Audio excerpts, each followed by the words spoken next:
हाँ बच्चों, आप सब अष्टमः पाठः सूक्तिस्तबकः ये पढ़ रहे थे। सूक्तिस्तबकः मैंने आप सबको बहुत अच्छे से समझाया था कि सु माने होता है सुंदर, उक्ति माने वचन, स्तबक माने गुच्छा, यानी सुंदर वचनों का जो गुच्छा, यानी बहुत सारे जब सुंदर वचन एकत्रित होते हैं उसे हम बोलते हैं। जैसे गुच्छा क्या होता है, जब बहुत सारे फूल इकट्ठे कर दिए जाते हैं तो उसको गुच्छा या गुलदस्ता बोलते हैं। इसी तरीके से जब बहुत सारे वचन एकत्रित हो जाते हैं तो उसे हम वचनों का गुच्छा बोलते हैं। इसमें मैंने आप सबको 3 श्लोक पढ़ाए थे, 2 शेष थे। 5 मैं पढ़ा सकती थी, लेकिन अधिक आपके ऊपर लोड ना हो इसलिए मैंने 3 ही पढ़ाए थे। आज मैं उन 3 श्लोकों की पुनरावृत्ति करते हुए उन 2 श्लोकों को भी पढ़ाने जा रही हूँ। आप सब बहुत ध्यान से सुनेंगे। मैं देखती भी हूँ कि आप सब अपने काम को अच्छे से करते हैं, अच्छी बात है। पहला श्लोक था, उद्यमेन ही सिद्ध्यन्ति कार्याणि न मनोरथैः न हि सुप्तस्य सिंहस्य प्रविशन्ति मुखे मृगाः। ये 3 मैंने पढ़ा दिए। एक पुनः अभ्यास के रूप में, यानी रिवीजन के रूप में मैं इसे फिर से पढ़ा देती हूँ। उद्यमेन माने परिश्रम से, ही माने निश्चित, सिद्ध्यन्ति माने सिद्ध होते हैं, सफल होते हैं, कार्याणि माने कार्य, न मनोरथैः मन की इच्छा से नहीं। परिश्रम से ही संपूर्ण कार्य सिद्ध होते हैं, केवल मन की इच्छा से नहीं। नहीं सुप्तस्य सिंहस्य, सोते हुए सिंह के मुख में, मृगाः नहीं प्रविशन्ति, हिरन स्वयं प्रवेश नहीं करता है। जिस प्रकार से सोते हुए सिंह के मुख में हिरन स्वयं प्रवेश नहीं करता है, उसी प्रकार केवल मन की इच्छा कर लेने मात्र से हमारे कार्य सिद्ध नहीं होते हैं, बल्कि परिश्रम के द्वारा ही हमारे संपूर्ण कार्य सिद्ध होते हैं। तो परिश्रम से संपूर्ण कार्य सिद्ध होते हैं, मन की इच्छा से नहीं। सोते हुए सिंह के मुख में हिरन स्वयं प्रवेश नहीं करता है। ये पहला श्लोक हो गया। दूसरा श्लोक, पुस्तके पठितः पाठः जीवने नैव साधितः किं भवेत् तेन पाठेन जीवने यो न सार्थकः। पुस्तके माने पुस्तक में, यहाँ पे सप्तमी विभक्ति लगी है इसलिए हो जाएगा पुस्तक में। पठितः माने पढ़ा गया, पाठा माने पाठ। पुस्तक में पढ़ा गया पाठ, जीवने माने जीवन में, जैसे पुस्तके वैसे जीवने, सप्तमी है इसलिए में चिन्ह हो जाएगा। नयो, ना प्लस एव, ना माने नहीं, एव माने ही, दोनों को मिला दिया तो नहीं। साधितः माने यदि उपयोग नहीं किया गया, जीवन में यदि उपयोग नहीं किया गया। पुस्तके पठितः पाठः, पुस्तक में पढ़ाया गया पाठ यदि जीवन में उपयोग नहीं किया गया। पुस्तक में इतनी अच्छी अच्छी बातें लिखी हुई हैं, यदि इन बातों का हमने अपने जीवन में उपयोग नहीं किया, इन बातों को जीवन में हमने नहीं उतारा, इन बातों को हमने नहीं माना, तो किम भवेत तेन पाठेन, तो उस पाठ को पढ़ने से क्या लाभ है? जीवने यो न सार्थक है, जो जीवन में सार्थक नहीं है। ऐसे पाठ को पढ़ने से क्या लाभ है? आगे है, प्रिय वाक्य प्रदानेन सर्वे तुष्यन्ति मानवः। प्रिय वाक्य प्रदानेन यानी प्रिय वचन बोलने से, प्रिय वचन, वाक्य माने वचन, प्रदानेन माने बोलने से, प्रिय वचन बोलने से सभी मानवाः माने मनुष्य, संतुष्यन्ति माने संतुष्ट होते हैं, प्रसन्न होते हैं। प्रिय वाक्य बोलने से, प्रिय वचन बोलने से सभी मनुष्य संतुष्ट होते हैं या प्रसन्न होते हैं। तस्मात् माने इसलिए, प्रियम ही वक्तव्यम, प्रिय वचन ही बोलना चाहिए। इसलिए हमें सदैव प्रिय वचन ही बोलना चाहिए। बचने का दरिद्रता, वचने माने बोलने में, बोलने में, क्या बोलने में, यानी प्रिय वचन। प्रिय वचन बोलने में का माने कौन सी, दरिद्रता माने दरिद्रता है, कौन सी कमी है, कौन सी दीनता है। यानी इसलिए हमें सदैव प्रिय वचन ही बोलना चाहिए। प्रिय वचन बोलने में कौन सी दरिद्रता है।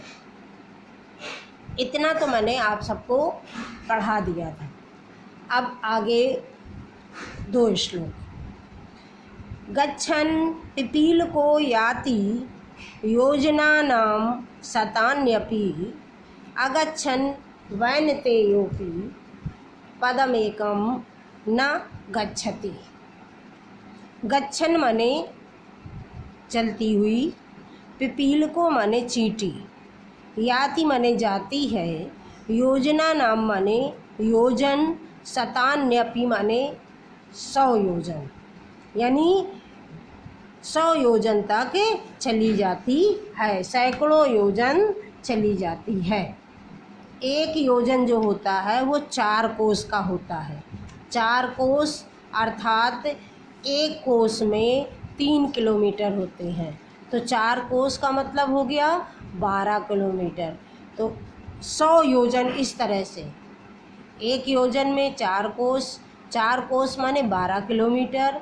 और चींटी जब चलती है तो वो 100 योजन तक भी चली जाती है। क्यों? चलती हुई। गच्छन माने चलती हुई, चलती हुई चींटी 100 योजन भी चली जाती है।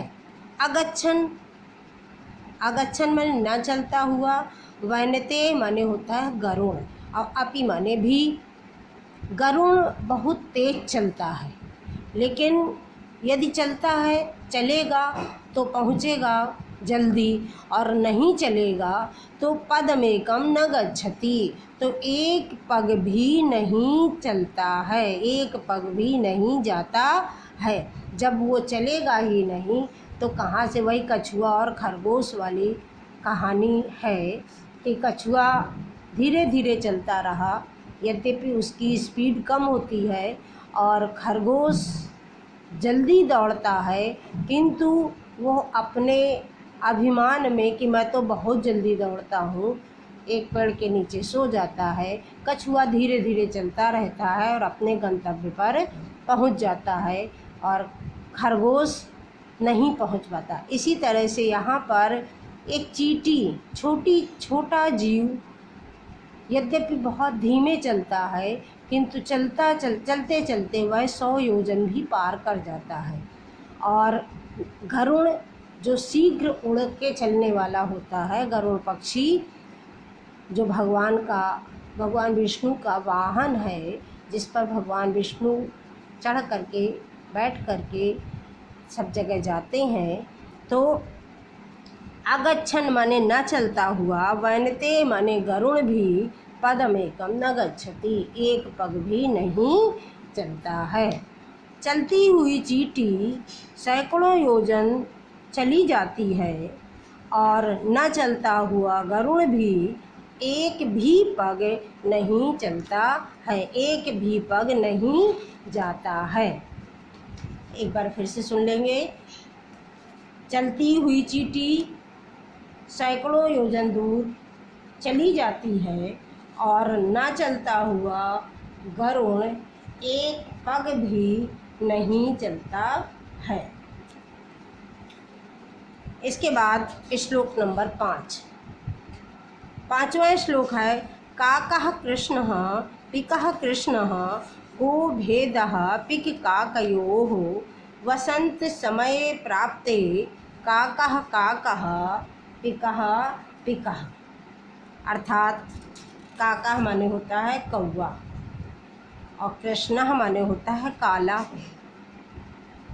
और पिका माने कोयल, और कृष्ण माने काला, काली।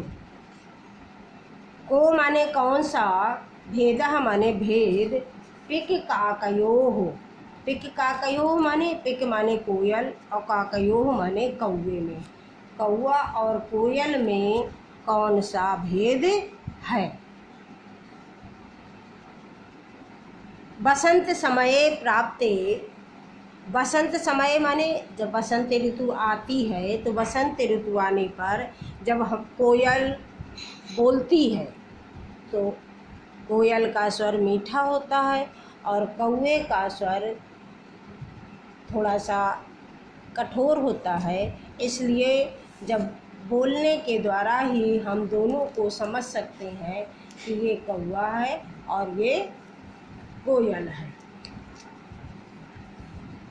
तो फिर से एक बार, उद्यमेन ही सिद्धे काकः कृष्णः पिकः कृष्णः को भेदः पिक काकयोः वसंत समये प्राप्ते काकः काकः पिकः पिकः। काका कृष्णः कौवा काला होता है, पिकः कृष्णः कोयल भी काली होती है।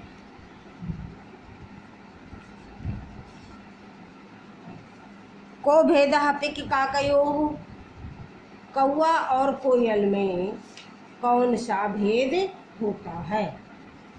अर्थात वसंत समय प्राप्ते, वसंत समय आने पर काकः काकः कौवा कौवा होता है, पिकः पिकः कोयल कोयल होती है। फिर से एक बार, कौवा काला होता है और कोयल भी काली होती है। दोनों में, कौवा और कोयल में कौन सा भेद होता है, किंतु बसंत समय आने पर कौवा कौवा होता है और कोयल कोयल होती है। इस तरह से सूक्ति स्तबकः वाला ये पाठ आप सबका यहीं पर समाप्त होता है। हिंदी में अनुवाद वाला चैप्टर समाप्त होता है। आगे आप सब जो ये एक्सरसाइज दी हुई है, इसमें ये शब्दार्थ तो लिख लिए होंगे। शब्दार्थ के बाद में अब ये एक्सरसाइज अर्थ लिख करके आप सब एक्सरसाइज उतारेंगे। तो जब श्लोकांशान योजयत दिया है, इसमें का और खा, एक खंड का है एक खंड खा है, इनको जोड़ना है।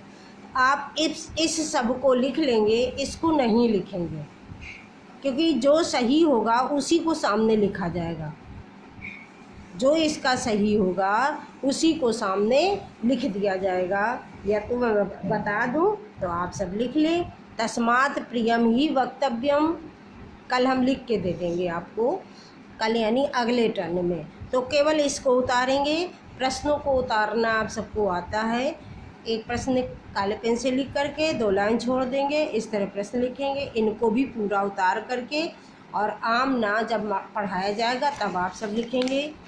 और इन दोनों को ये भी जोड़ना है, इसलिए केवल इसे लिखेंगे, इसको नहीं लिखेंगे।